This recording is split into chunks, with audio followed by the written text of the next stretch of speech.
Bueno, si les parece, ya somos varios, así que podemos ir arrancando. Bueno, como todos saben, hoy vamos a estar hablando un poco de matriz de riesgo. El título es Más allá del diseño, cómo ajustar la matriz de riesgo en un entorno cambiante. Y vamos a estar, bueno, voy a estar yo como moderador, me presento para los que no me conocen. Soy Hernán Schwarzman, Business Development, enfocado principalmente en lo que es el mercado de capitales de Argentina.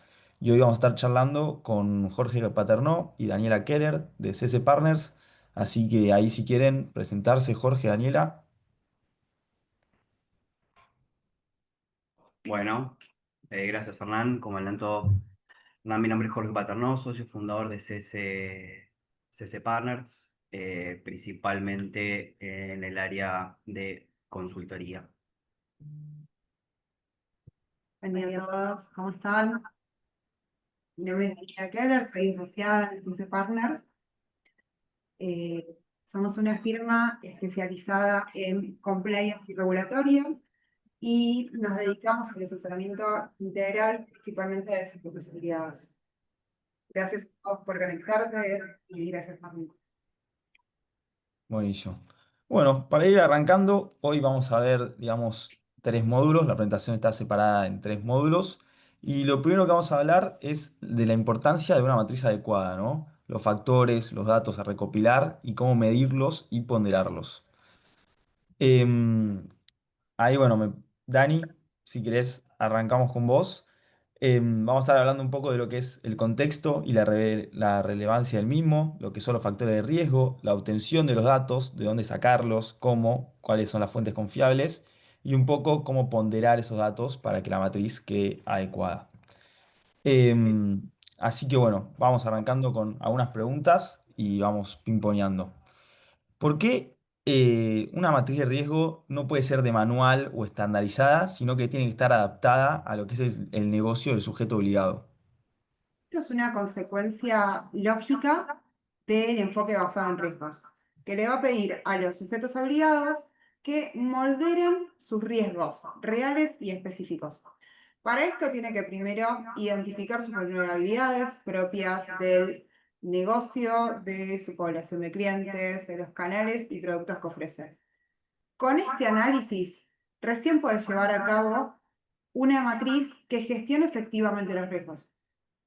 Por lo tanto, una matriz no va a ser efectiva si es un documento estático, si es un descargable, sino que tiene que estar personalizada, probada, como vamos a charlar más adelante, y mantenerse actualizada.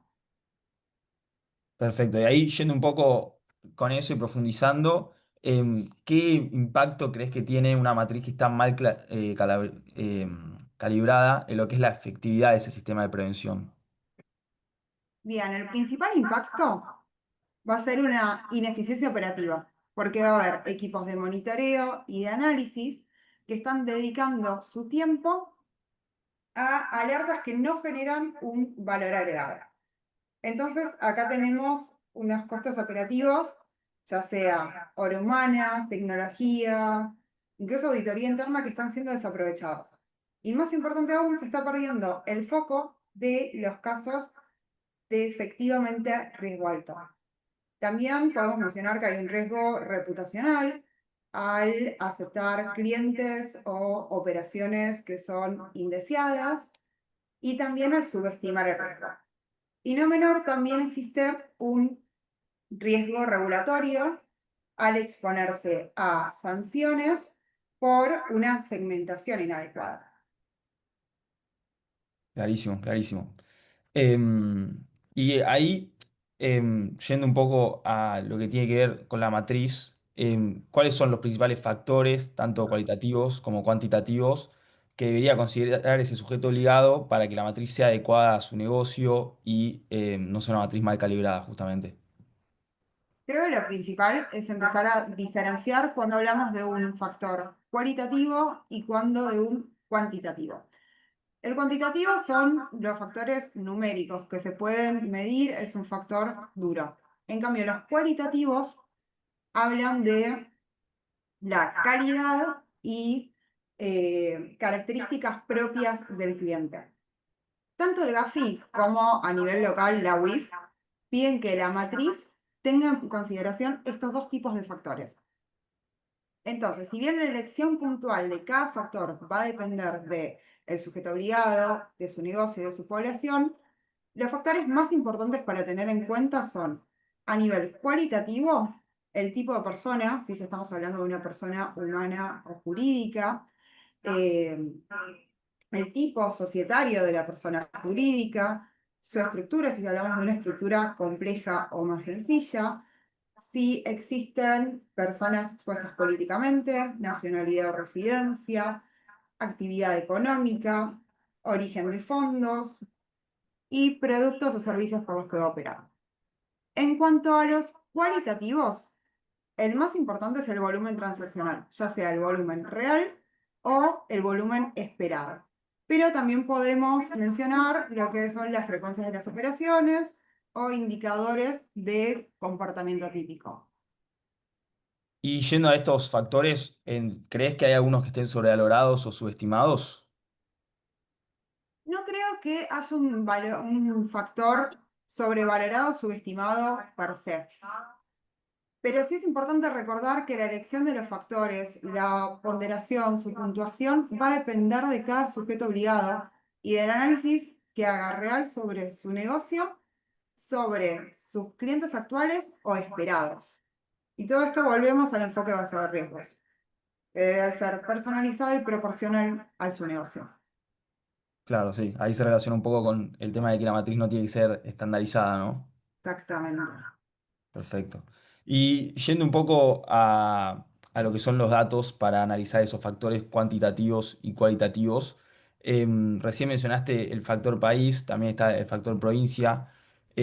¿Cuáles crees que son las fuentes más confiables, las que están más actualizadas? Y también en lo que tiene que ver con el factor provincia, ¿qué información de contexto se puede usar?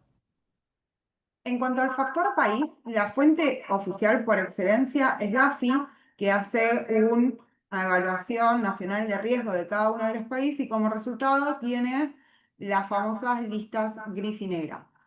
Pero hay otros listados que son reconocidos como Basilea. También existen listados privados como Know Your Country, pero siempre es recomendable basarse en fuentes oficiales o reconocidas. En cuanto a lo que es provincias, un buen listado es la estadística de criminalidad que emite el Ministerio de Seguridad de la Nación, que hace un puntaje por crímenes, provincias, es súper interesante para tenerlo en cuenta. Muy bien.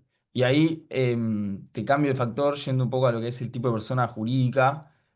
Muchas veces no es fácil demostrar la opacidad o la transparencia de la estructura. Ahí, ¿qué indicador se suele utilizar? ¿Cómo crees que se puede demostrar eso? Bien, existen diferentes estructuras jurídicas y hay algunas que permitan que el beneficiario final quede más lejano o que directamente no exista. Esas son estructuras con mayor riesgo. Pero también está bueno tener en consideración estructuras jurídicas que por su tipo de constitución, como son las SAS, también generan mayor riesgo. Perfecto, perfecto. Y ahí también lo fuiste mencionando bastante, que al tener una matriz, digamos, que no es estandarizada, sino que tiene que estar adaptada al negocio del sujeto obligado, está el tema de la medición y la ponderación de los factores, lo cual no es fácil, ¿no? Porque cómo asignás esas puntuaciones a los factores de manera correcta. También un poco ahí la segunda pregunta viene con cómo evitamos la subjetividad cuando transformamos una variable cualitativa en una cuantitativa. También con cuánta frecuencia debería revisarse o recalibrarse lo que es la materia de riesgo. Ahí, ¿qué buenas prácticas recomendás? Bien. Eh, es importante tener en consideración que tiene que haber un equilibrio entre la subjetividad y un análisis empírico, quiero decir, un testing. El sujeto obligado va a tener el peso de la decisión de decir, bueno, discrecionalmente yo hay factores que quiero darle mayor peso. Por ejemplo, la actividad económica. Pero eso tiene que ponerlo a prueba. Y ahí va lo que es este diálogo armónico que tiene que existir para que haya una buena ponderación. El circuito sería brevemente decir, bueno, sujeto obligado decide más o menos cómo ir puntuando esos factores. Lo pone a prueba. ¿Cómo lo pone a prueba? Lo vamos a charlar más adelante en detalle. Pero una vez puesto a prueba, realiza este testing y analiza los resultados. Con este resultado pueden suceder dos cosas. Está ok y decide implementar la matriz, o bien realiza ajustes nuevamente de forma subjetiva. Quiero decir, hay un diálogo necesario que tiene que ser armónico para que la ponderación sea efectiva. Y todo este proceso tiene que estar documentado y justificado. Respecto a la frecuencia, no hay una frecuencia normativa obligatoria que le diga a los sujetos obligados cada tanto tiempo tenés que actualizar tu matriz. Pero sí es recomendable hacerlo cada ciertos eventos importantes, ya sea un cambio regulatorio, algún cambio en las listas que está tomando, y también como resultado de su autoevaluación. Ahí, un poco con lo de la frecuencia, viene la mano con el título, ¿no? Lo que es un entorno cambiante y cómo hay que estar al tanto de la coyuntura para ir actualizándola, ¿no? Y revisándola. Exacto, es que es imposible pensar una matriz que sea estática y que uno la implemente y no la modifique por 10 años. No Claro, sería obvio. saludable y no estaría gestionando el riesgo. Totalmente, totalmente. Bueno, y ahí justamente lo mencionaste sobre el final, el tema del testing y lo que es la implementación de la matriz. Así que ahí también tenemos algunas preguntas y tópicos para ir charlando. En cuanto a lo que es el diseño y la implementación de la matriz, ¿cuáles creen ustedes que son los pasos críticos para pasar de lo que es la definición teórica, lo que es ese modelo teórico, a una matriz efectivamente implementada que corre en sistemas y procesos de manera eficiente? Bien, perfecto. Gracias, Hernán. Eh, Como para arrancar un comentario, siempre, o por lo menos lo que tiene que ver con los reguladores en la República Argentina, siempre estamos en esta dualidad o en este doble ámbito de qué hay que hacer y cómo, ¿no? Muchas veces los reguladores dan las directivas que hay que hacer, algo estuvimos previamente comentando, siempre el desafío es cómo, ¿no? Que es lo que el regulador nunca termina de definir y generalmente los sujetos ciudadanos esperan. Con lo cual, vamos a trabajar un poco en el cómo, ¿no?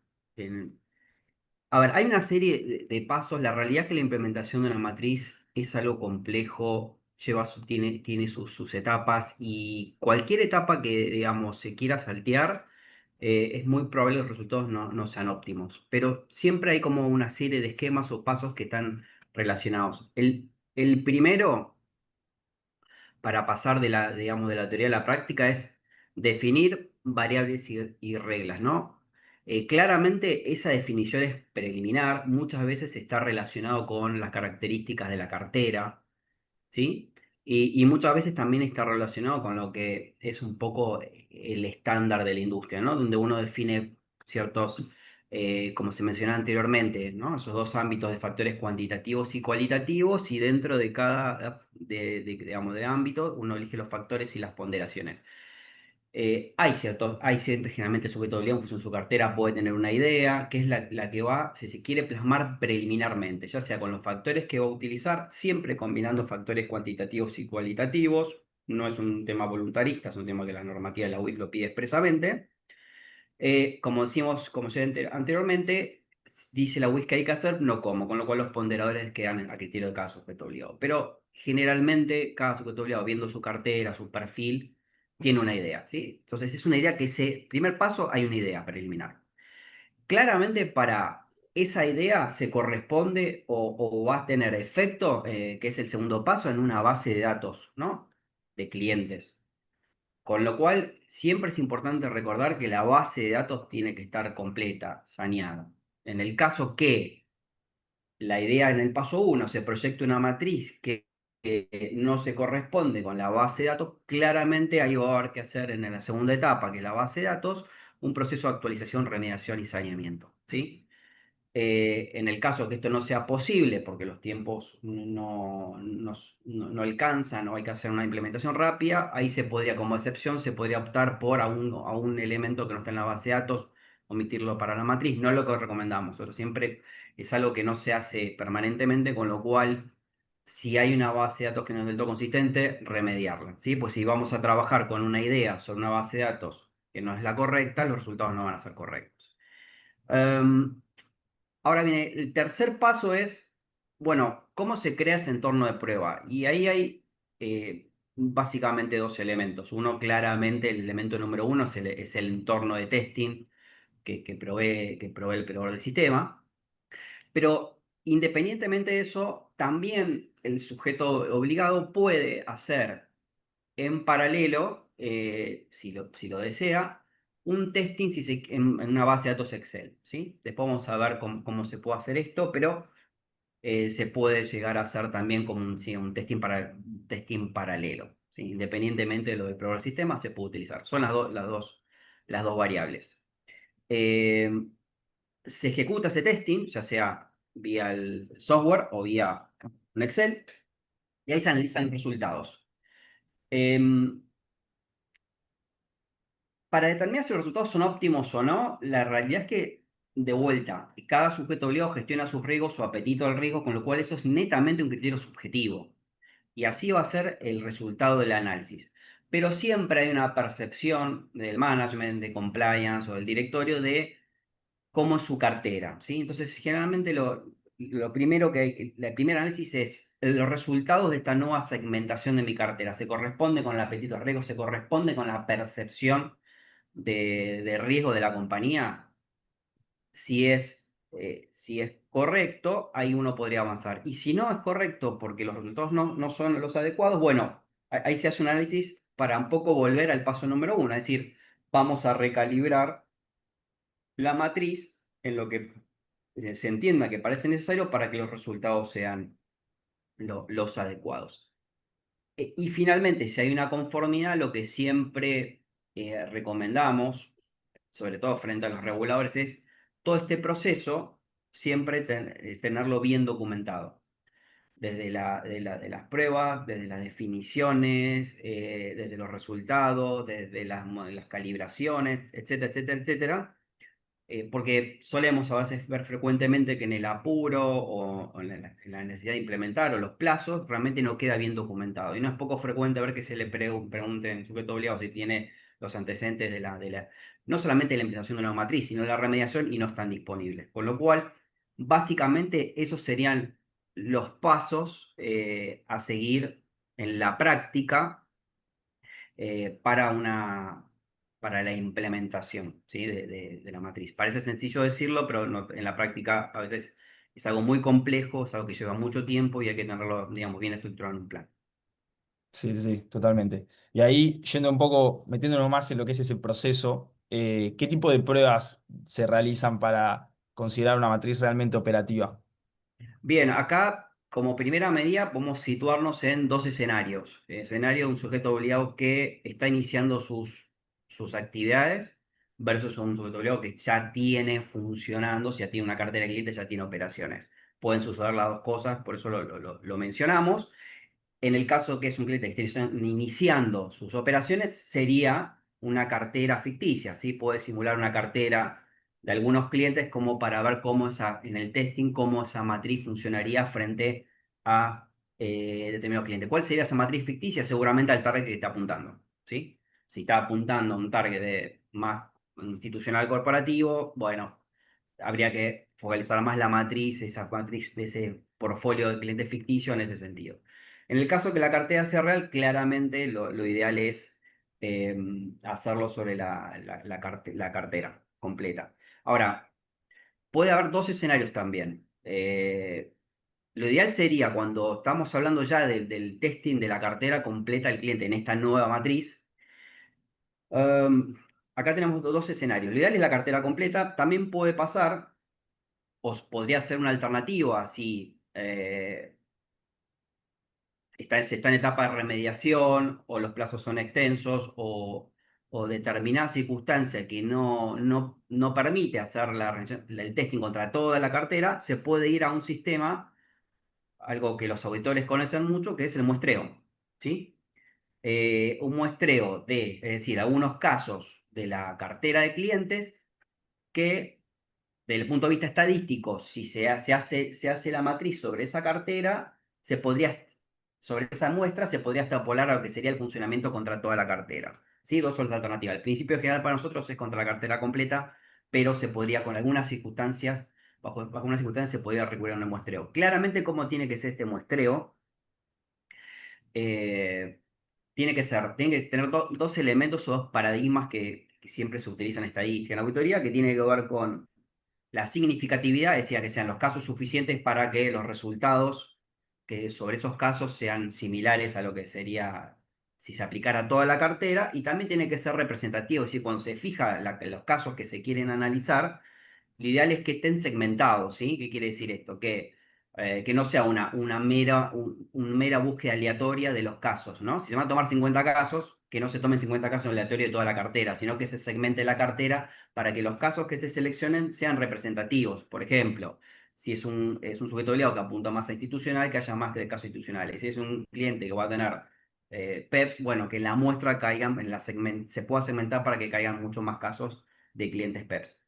Y después finalmente hay también otra posibilidad, y en paralelo a lo que estamos comentando, que también puede ser como un stress test de la cartera, es decir, hacer una cartera simulada, no ya pensando en no ya, por ejemplo, no ya pensando en lo que es la cartera actual, sino pensando, por ejemplo, en una cartera futura, o cómo funcionaría esta matriz con determinada cartera de otro tipo de clientes.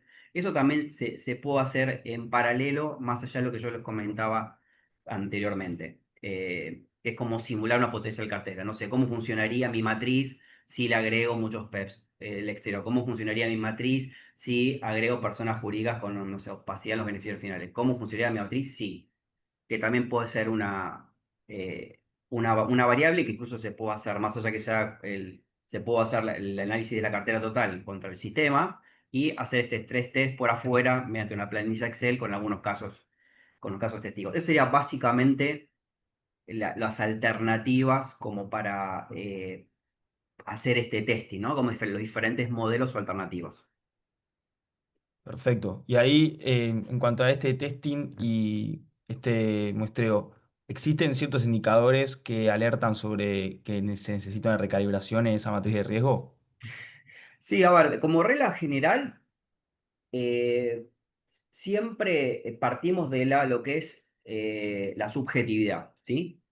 ¿Y qué se basa en subjetividad? No es en un mero voluntarismo, sino básicamente el apetito al riesgo del cliente, o la percepción de su cartera. Con lo cual, la primera análisis va a ser, si se quiere, subjetivo. Pero hay algunos elementos que o da a entender que la calibración capaz no es la correcta, ¿sí? Digamos, si la segmentación es totalmente desproporcionada, ¿sí? Por ejemplo, si se pasa de una cartera que tiene un 5% de cliente de riesgo alto a una cartera que tiene 45%, y realmente algo capaz no fue debidamente Hay algo que calibrado. no está, Algo que no está no funcionando, sé si porque está no de acuerdo. solamente estadísticamente no funciona, sino ante el regulador sería, eh, digamos, no sería algo óptimo frente al regulador. Tener una cartera de 45% de clientes de riesgo alto no sería lo recomendable. Entonces, de vuelta, siempre caemos en criterios subjetivos, pero sería razonable esperar una cartera que la minoría sea clientes de riesgo bajo, perdón, de riesgo alto, y después mayormente, si la mayoría de la cartera se corresponde a clientes de riesgo medio o de riesgo bajo, ¿sí? La realidad es que como resultado se hace su análisis, y a veces lo que sucede es tal vez una matriz muy conservadora genera todo un exceso en lo que es el peso del riesgo en la cartera, con lo cual a veces se hacen otras calibraciones para bajar. Pero digamos, generalmente es la primera percepción de cómo quedó esa segmentación. En función, claramente siempre hay que comparar con lo que era la matriz anterior, ¿no? Y por otro lado, cuando se dan estos extremos que no tienen mucho sentido, pero no hay una medida que uno diga objetivo, parámetro objetivo. La UIF no lo define, y tal vez para un sujeto obligado un 3% de clientes de alto riesgo sea suficiente, para otro puedo hacer 5, para otro puedo hacer un 8, porque esto tiene mucho que ver con la cartera que administra, ¿no? Claro, sí, sí, ahí hay bastante de subjetividad y también de el análisis con la matriz anterior, como mencionaste. Exacto. Perfecto. Y ahí yendo a lo que es un poco el muestreo, cuando hablamos de entidades que tienen una base grande de clientes, Sí. ¿cuándo conviene testear con una muestra y cuándo sobre la base completa? Porque quizás esa muestra no es representativa, ¿no? Sí, a ver, yo creo que ahí tiene mucho que ver con la realidad, digamos, del sujeto obligado. En principio, nosotros siempre recomendamos que el testing se haga sobre la cartera completa, claramente habiendo previamente remediado, ¿no? Tiene una base sana. En el caso que eso no sea posible, eh, de vuelta, puede ser por tiempos, para la implementación.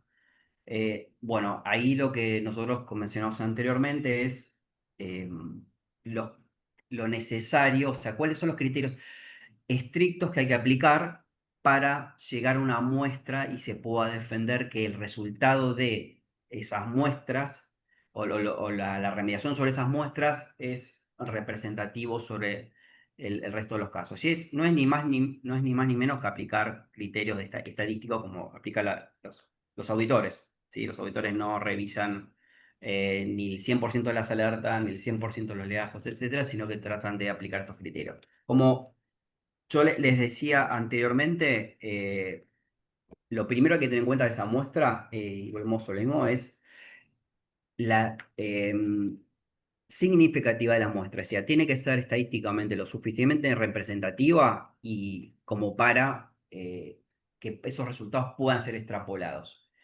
Siempre en este sentido, mientras más conservador, mejor. Van a Está lleno de criterios que uno puede consultar o aplicar para tomar muestras, que sean criterios de muestra, siempre ser lo más conservador posible. Una vez que tenemos esa muestra, ahí sí hay un trabajo después de cómo estratificar, que es lo que mencioné anteriormente. ¿Qué quiere decir esto? Claramente, para un sujeto obligado que tiene poca exposición a los PEPs, y la verdad no tenga capaz, no tenga tanto sentido, sí incluir en la muestra, pero no tener tanta peso cuando se empieza a esta muestra a segmentar para tomar casos. Claramente, un sujeto obligado que tiene mucha exposición a los PEPs debería ser a un grado de granularidad, porque tal vez en ese caso quiera hacer una segmentación, decir, bueno, ¿cómo funciona mi matriz con los PEPs? En ese caso, va a tener que representar más casos de PEPs. Sujetos obligados que tienen mucho más exposición a retail y para individuos y no jurídicos, seguramente deberían tomar en las muestras mayores casos de personas humanas. Es decir, lo que hace la estratificación básicamente es querer representar en un esquema más pequeño lo que es la cartera en mayor medida. ¿Sí? No tendría sentido que la cartera total tengan, no sé, 90% de individuos y en las muestras se toman el 80% de personas jurídicas. No tendría sentido eso porque no es representativo a la base.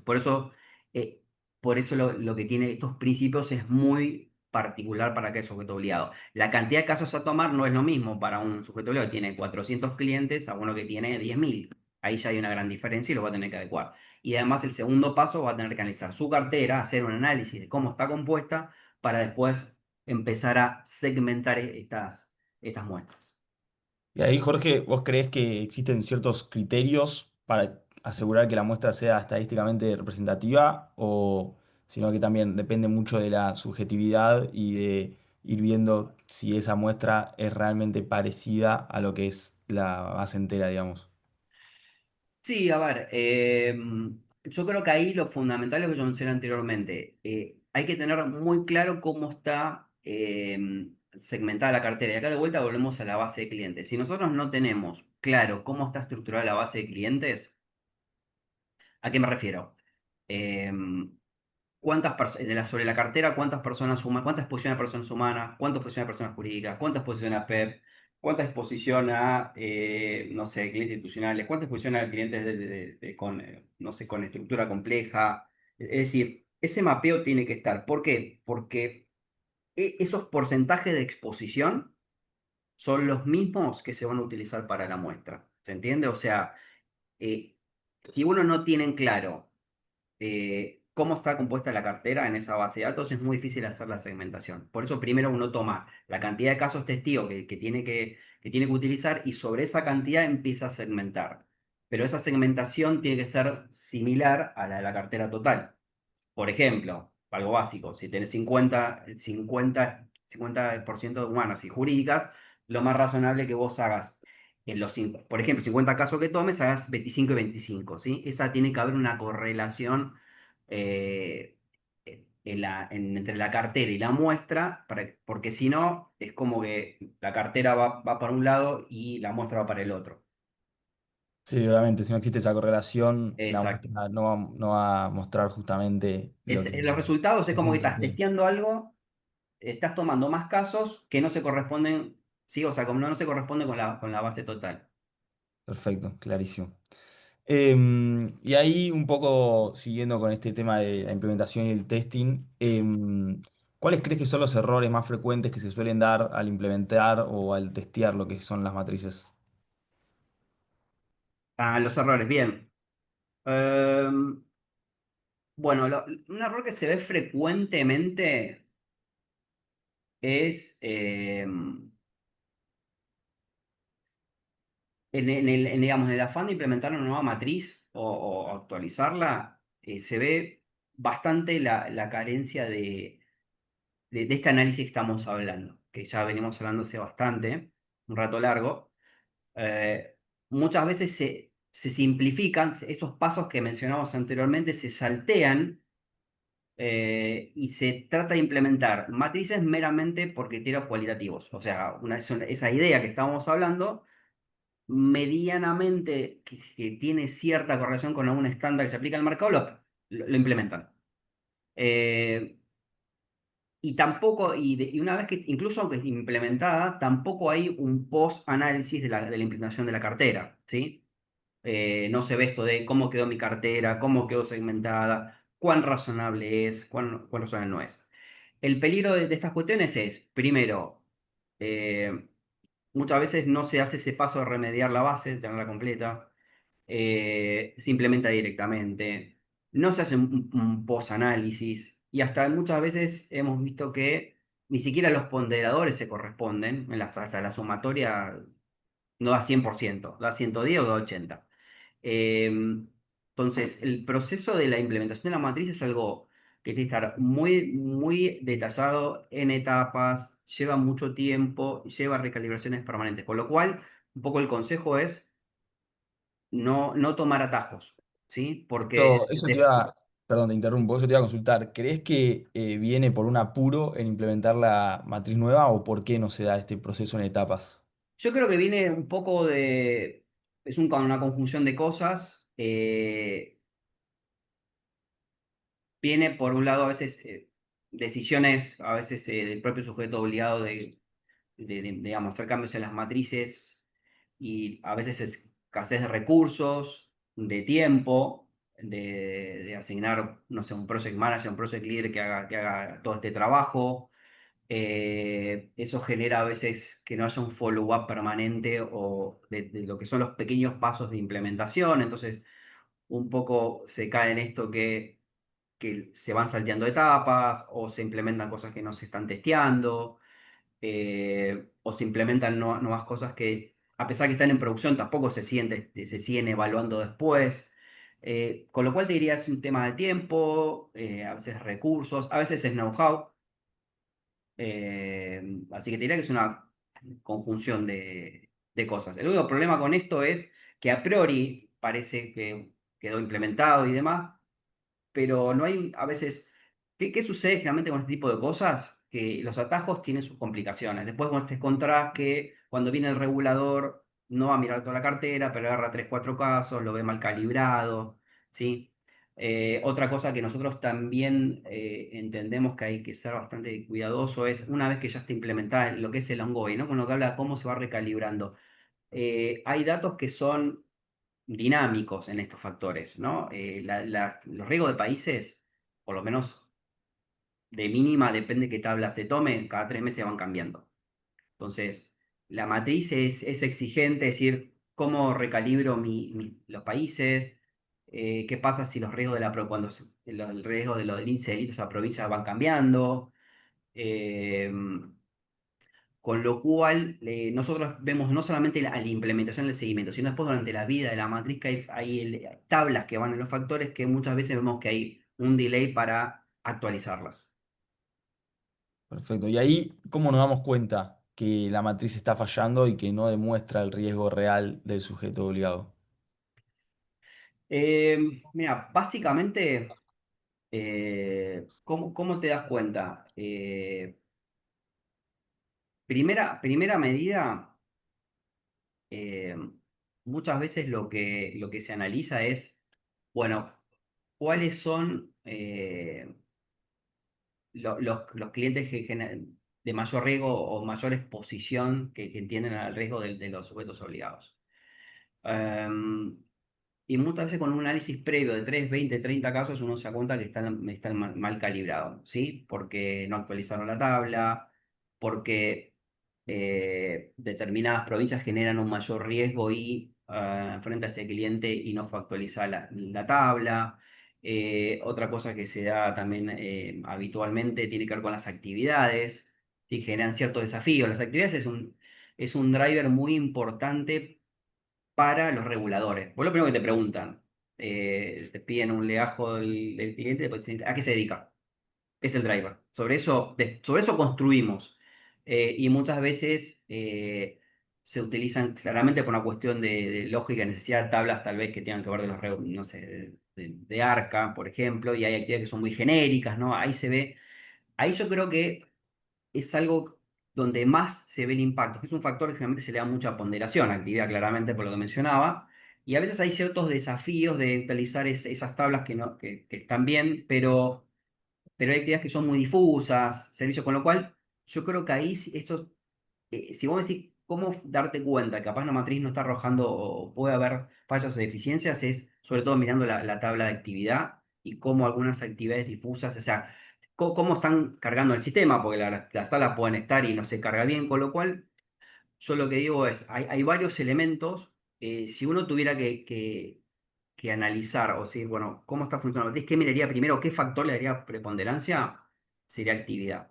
¿Cómo están categorizando esa actividad y cómo están cargando esa actividad en el sistema versus lo que el cliente informa? Si es un boarding digital, es directo, pero si todavía no tiene un boarding digital, es la discrepancia, ¿no? Entre lo que está en el sistema cargado y lo que el cliente declara. Pero actividad me parece que como es un factor a tener en cuenta. Perfecto, perfecto. Y ahí, cambiando un poco de tema, bueno, no de tema, pero sí de la pregunta, ¿qué recomendás para fortalecer y que sea una buena relación la que se da entre compliance y los Sí, proveedores tecnológicos, ¿no? Que nos administran esta matriz? sí, a ver, como primera medida. Siempre del lado del sujeto obligado tiene que haber, llámelo project manager, llámese líder, llame el título que el responsable compliance, siempre tiene que haber alguien designado a priori que es el que tiene que llevar la agenda e impulsarla con el progreso del sistema. Y después hay un desafío para mí de ambas partes, en el sentido de, mientras más el sujeto obligado, quien está a cargo del proyecto, conozca el funcionamiento del sistema, se involucre y lo analice, pues, no solamente lo visual, digamos, la lógica del sistema, creo que va a ser la implementación mucho más efectiva, o incluso si hay que pedir modificaciones al entender la lógica del sistema, se pueden pedir cosas terrenales, ¿sí? No que haya un divorcio entre dicen, no, yo quiero que genial el sistema, pero quiero que haga esto. No, no está estructurado para eso. O sea, creo que debe haber un compromiso del próximo margen de entender el sistema, de involucrarse, de conocerlo, cómo funcionan las herramientas, la lógica, etcétera. Y también creo que del otro lado, del proveedor del sistema, sobre todo cuando ya está una industria, empieza como a conocer la dinámica, ¿no? Empiezan a hacer como las necesidades similares, pero eso yo creo que es como conocimiento mutuo, ¿sí? De las dos cosas, para que no haya pedidos inconexos entre lo posible. Y por el otro lado eh, es todo un desafío el seguimiento de, digamos, de esa agenda. Hemos visto diferentes experiencias en estos años. Es muy difícil a veces seguir una agenda de implementación, es decir, eh, proyectada de antemano, qué se va a hacer, cuándo se va a hacer, cómo se va a hacer, tener las reuniones, hacer los tentis en plazo. Es decir, eso puede llevar meses y meses, ¿sí? Como para tener una implementación óptima y cerrar cada proceso. Con lo cual, la regla número uno, conocimiento de ambas partes. Y por otro, lo segundo es un buen plan escrito de antemano, saber qué se va a hacer, cómo y cuándo, y cumplirlo, ¿sí? Seguir traqueándolo para que no haya. Porque, a ver, ¿qué genera el salir de agenda? Lo que hablamos anteriormente, saltar pasos, simplificaciones, salir a producción, hacer testeos, si quiere, con menos tiempo, con lo cual los resultados no van a ser óptimos, etcétera. Con lo cual, diría que el primer paso, conocimiento mutuo, un plan y básicamente, digamos, ejecutarlo, ¿no? O sea, tener esa constancia de muchas veces decir hay que reunirse, que va a hacer esto, impulsar la agenda, digamos, tomar la lapicera e impulsarla frente, digamos, al proveedor del sistema, ¿no? Porque ahí va a ser un ciclo virtuoso. A pesar de eso, digamos, es el mejor de los casos, no es un camino fácil, es tedioso, pero creo, hemos visto que los resultados, cuando se han hecho este tipo de implementaciones, digamos, se ha podido sacar del sistema el 99% de las funcionalidades.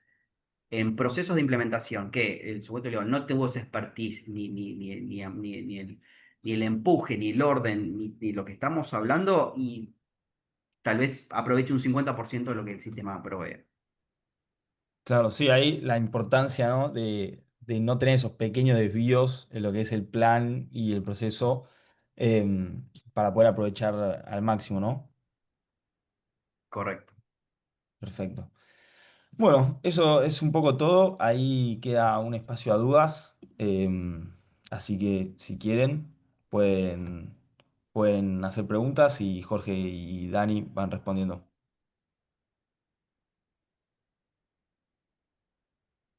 Sí, ahí yo, Hernán, comento que había visto un chat que mencionaban que se podía utilizar para tomar estas muestras. Un poco el objeto de esta charla no era entrar, digamos, en detalle criterios de auditoría, pero sí, ahí alguien aportó algo, con lo cual ahí cada sujeto obligado puede aplicar, ¿no?, los criterios de selección de muestra que crea conveniente, ¿no? Nosotros no, pero ahí alguien comentó y bueno, dio ahí una opinión de que se puede utilizar para cuántas muestras tomar y cómo hacer esta segmentación. Perfecto. Ahí puse una más. Ah, Adverb Media, bueno, buena pregunta. ¿Qué tema la Adverb Media? Sí, nosotros creemos que es muy importante la Adverb Media eh, y tiene sus particularidades.